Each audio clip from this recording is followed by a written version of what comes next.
Imagine you are living in a world where a pig could be dragged into court, put on trial, and sentenced to death for murder. Where bakers could be thrown in jail just for selling bread that was too light. Or where you could be fined for wearing a color that was too fancy for your social class. But this wasn't fiction. These were actual laws in medieval Europe, real rules that people followed, feared, and sometimes died for. It was a time when the church controlled not just your soul, but your smile. Where judges decided if your beer was worthy. And if not, you might end up dunked in a river as punishment. In today's video, we're diving into the most bizarre medieval laws that actually existed. Some are funny, some are disturbing, but all of them tell us something wild about how people lived, what they believed, and what society was desperately trying to control. Stick around, because by the end of this video, you might just be glad you weren't born in the Middle Ages. Before we jump into the weirdest laws, it helps to understand what law and order looked like in the Middle Ages. Because trust me, it was nothing like today. First of all, there were no police officers as we know them. Instead, local lords, bishops or even village leaders were in charge of enforcing the law. In some places, the church ran the court system. In others, it was the king or a noble family. Justice wasn't always fair, it often depended on who you were, how much land you owned, or what the church thought of you. Back then, there was something called trial by ordeal. This was a way to decide if someone accused of a crime was guilty or innocent by putting them through dangerous tests. For example, they might have to hold a red-hot iron bar or be thrown into a river to see if they would float. The idea was that if God protected them, they were innocent, but if they got burned or sank, they were guilty. Of course, this didn't always make sense, and many people suffered because of it. There were also sumptuary laws. These laws controlled what people were allowed to wear, eat, or drink depending on their social rank. So, if someone from a lower class wore fancy clothes meant for nobles, they could actually be breaking the law. When we talk about bizarre medieval laws, we're not just mentioning strange or funny rules. We're talking about a time when religion, superstition, and fear influenced every part of daily life, including things as simple as the color of your clothes or how your bread was baked. Now that you understand this world a little better, let's get into some of the truly strange laws, like one where people accused of crimes were believed to have hooves and tails. Animals could be put on trial in the Middle Ages. And not just for fun. These were actual, formal legal proceedings. With judges, with witnesses, and sometimes with public executions. One of the most famous examples happened in 1386, in the French town of Falaise. A pig was accused of attacking a child and causing the child's death. The townspeople were outraged, and the pig was brought to court. It stood trial, was found guilty, and was dressed in human clothes before being hanged in the town square. In medieval times, people believed that animals could commit crimes, just like humans. It was part religious belief, part legal tradition, and part performance for the public. By punishing the animal, the community believed they were restoring moral order and satisfying justice, not just for the family, but for God. There were even special lawyers assigned to defend the animals. Yes, a pig could have a defense attorney. Sometimes the animal was found innocent, and released. Other times, not so lucky. These trials weren't limited to pigs, either. Rats, goats, even insects were sometimes summoned to court for damaging crops or spreading disease.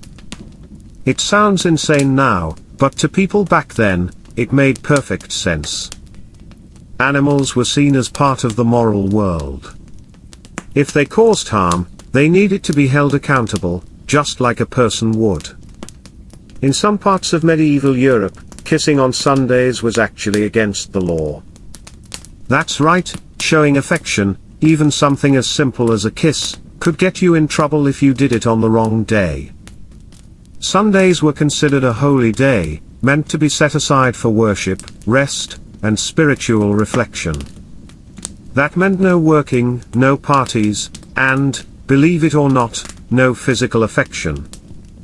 The idea was that any worldly pleasure, even something innocent like a kiss, was a distraction from God. In some areas, this rule was taken very seriously. Couples caught kissing could be fined or warned by the church. In extreme cases, they could even be publicly shamed. And it wasn't just kissing, dancing, singing, or even laughing too much on a Sunday could get you accused of being disrespectful or sinful. This law might sound ridiculous now, but back then, breaking it wasn't just seen as bad manners. It was considered a threat to the moral order of society. After all, if people couldn't control their emotions on the Lord's Day, what else might they give in to? In medieval England, selling the wrong kind of bread could land you in serious trouble. And we're not talking about bad taste, we're talking about breaking the law. The rule was called the Assize of Bread and Ale, and it was one of the earliest food regulations in history. Passed in the 13th century, this law strictly controlled the weight and price of bread. If you were a baker, you had to follow the exact rules, or else face harsh punishments. Well, bread was the main food for most people. It wasn't just something you grabbed for a snack, it was how poor families survived. So if a baker tried to cheat the customer by using less dough or overcharging, it wasn't just dishonest, it was dangerous. To avoid breaking the law, bakers came up with a clever trick: they started giving away an extra roll or loaf just to be safe. That way, even if the original batch was slightly underweight, they wouldn't get fined. This is how the phrase "a baker's dozen" came to mean 13 instead of the usual 12. Punishments could include fines, public shaming, or even being put in the stocks. In some towns, dishonest bakers were paraded through the streets with their fake bread tied around their necks. Imagine walking down the street in a new outfit, only to be stopped and fined because your clothes looked too fancy. In the Middle Ages, that was a real risk. These were called sumptuary laws, and they were designed to control what people wore based on their social class. If you were a peasant, you were legally forbidden from wearing certain colors, fabrics, or accessories. Velvet, silk, fur, bright colors like purple or gold, all were reserved for the wealthy or noble classes. The idea was simple: your clothing had to match your rank. If you were seen dressing above your station, it was considered not just rude, but dangerous. People feared that fashion could blur the lines between classes, and that could threaten the whole social order. Some laws even got very specific. In 14th century England, for example, there were rules about how long your shoe tips could be. If it is too long, you'd be fined. In Florence, women couldn't wear certain jewelry unless they were married into the right family. These laws weren't just about fashion, they were about power. The ruling classes wanted to stay in control, and one way to do that was by making sure you could tell who was who, just by looking at them. If you think people take their beer seriously today, wait until you hear about medieval beer laws. In some towns, making bad beer was actually a punishable offense. Back then, beer wasn't just a weekend treat, it was safer to drink than water. Water could be full of disease, but beer had to be boiled during brewing, which made it a cleaner option. That meant people of all ages, even children, drank it daily. Because it was so important, towns created strict laws to control its quality. In medieval Germany, brewers had to follow the Reinheitsgebot, or beer purity law. This stated that beer could only be made from 3 ingredients: water, barley, and hops. If you added anything else, or watered it down, you were breaking the law.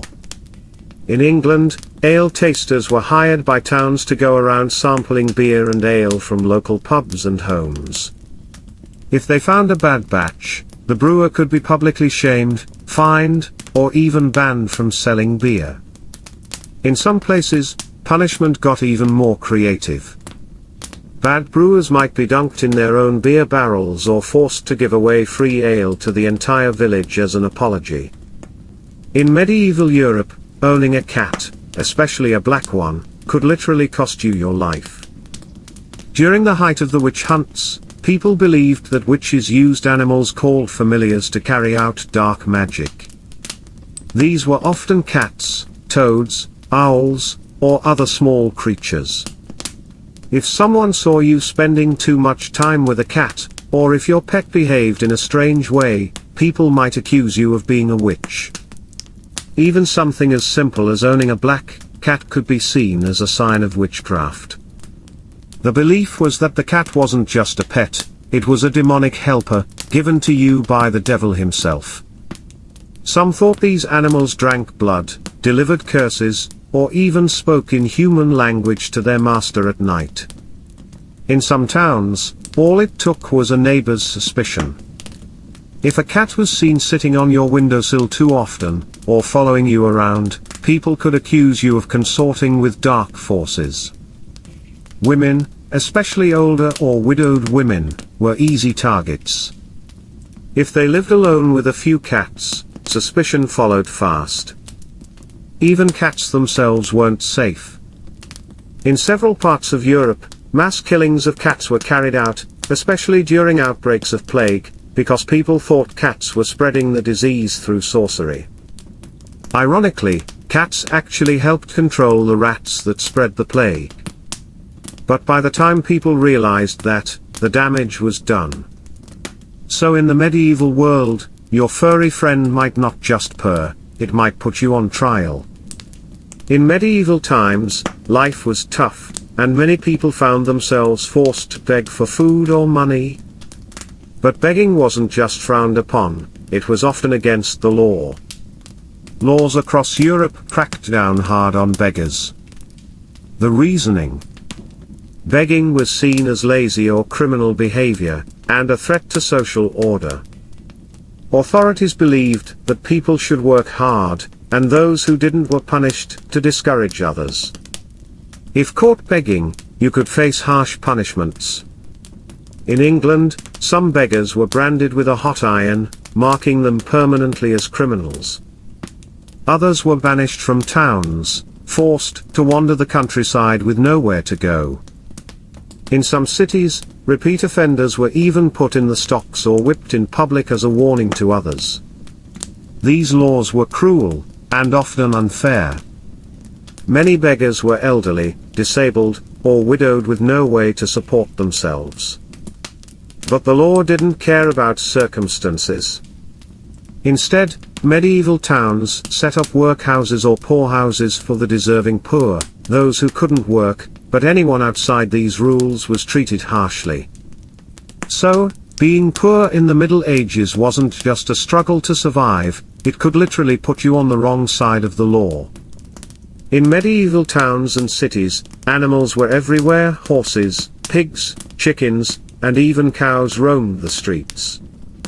But with all these animals came a big problem: animal waste. It might sound gross, but medieval governments actually passed laws that made people responsible for cleaning up after their animals. If you didn't, you could face fines or worse. Imagine walking through narrow cobblestone streets, trying to avoid piles of manure. Not only was it unpleasant, but it was also a serious health risk. Animal waste spread diseases, attracted flies, and polluted water supplies.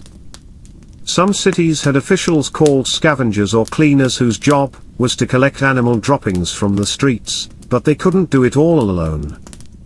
So laws were made to force owners to clean up promptly. Failing to do so could lead to fines, public humiliation, or even jail time in some cases. People took these rules seriously, because a dirty street wasn't just a nuisance, it could mean sickness and death for the whole community. In medieval times, words could be deadly, especially if you insulted someone powerful. Nobles and royalty weren't just respected, they were protected by harsh laws that made insulting or offending them a serious crime. This crime was known as defamation or lèse-majesté, which means disrespect against a sovereign or ruler. If you called a noble a liar, a coward, or worse, the consequences could be severe. Punishments ranged from heavy fines to public whipping, imprisonment, or even execution. In some cases, people accused of insulting a noble were swiftly tried and punished without much chance to defend themselves. Why such extreme measures? Nobles wanted to maintain their honor and authority at all costs. To challenge their reputation was seen as a threat to the social order and their power. Even common folk had to be careful with their words. What might be a simple insult today could have meant a death sentence back then. This harsh law helped keep the medieval world rigidly controlled by the elite, where speaking out was dangerous and silence was safer. And that wraps up our journey through some of the most bizarre medieval laws that actually existed. Thanks for watching, and don't forget to like, comment, and subscribe for more unusual medieval history.